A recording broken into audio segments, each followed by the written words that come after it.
How do I think the pyramids were built? To be honest, I have no answer to that question.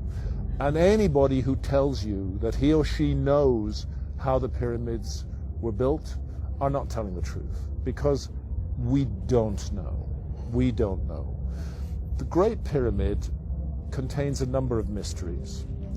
The Great Pyramid, first of all, is very big. The Great Pyramid weighs 6 million tons. We can calculate that from its mass. It weighs 6 million tons.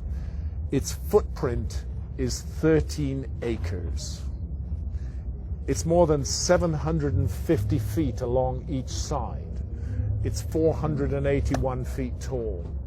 More than 2.5 million individual blocks of stone were used in its construction. But it's not just big, it's really, really precise. The Great Pyramid is locked in to the cardinal dimensions of our planet. The Great Pyramid is targeted on true north within 3/60ths of a single degree. Now, no modern builder would create a large building and add onto his or her shoulders the additional burden of aligning it to true north within a fraction of a single degree. They just wouldn't get it. They wouldn't understand why it was important to do that. But something drove the builders of the Great Pyramid to go to a very great additional trouble, not only to create this massive, imposing monument, but also to lock it on to true north. And then other things, to incorporate into its dimensions the dimensions of our planet. I don't want to get too numerical or possibly even boring here, but if you take the height of the Great Pyramid and multiply it by 43,200, you get the polar radius of the Earth.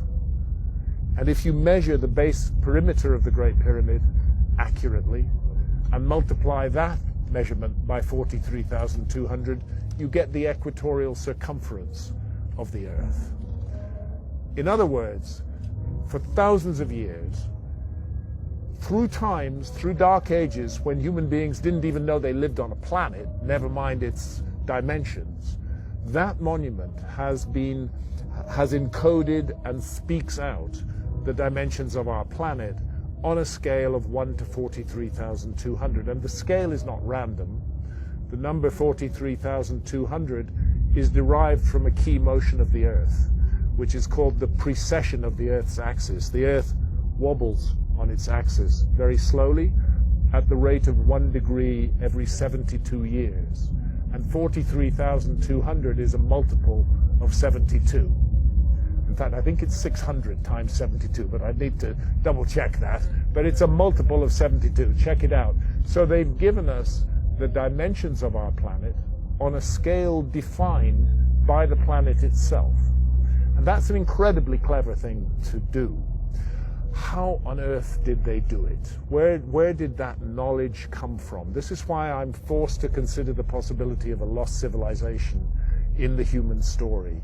This is a work of almost, but not quite, space-age precision. It contains errors, but they are human errors for sure, but they're very tiny. The great precision, great skill, great craft. Some people will say to you, oh, the Great Pyramid was built by slaves. That is utter bullshit. No slaves were ever involved in the construction of the Great Pyramid. As far as I know, there were no slaves in Old Kingdom Egypt whatsoever. The Great Pyramid, I've climbed it 5 times. I've been in every known chamber in the Great Pyramid. It is a work of stunning artistic achievement. You're looking at the work of masters of architecture at the peak of their skill. Not an unwilling labor force, but people who gave their labor to that work with love and with care and with attention. There are blocks of stone weighing 70 tons that have been raised more than 300 feet above the ground. And we're not talking a couple of blocks, we're talking dozens of blocks of that weight. The average block weighs about 2.5 tons. It's the moving of those huge blocks of stone, their arrangement into a high precision monument, and the achievement of actually doing it, because you know if you make a small mistake at the base, by the time you get to the summit of your 481 foot high pyramid, you don't have a pyramid, you have a corkscrew. They got it all right, and nobody today can explain how they did it with the knowledge that is supposed to have been available in ancient Egypt in the Old Kingdom, and with the tools that are supposed to have been available. And that's why I can't help feeling that we are missing some chapter from the human story.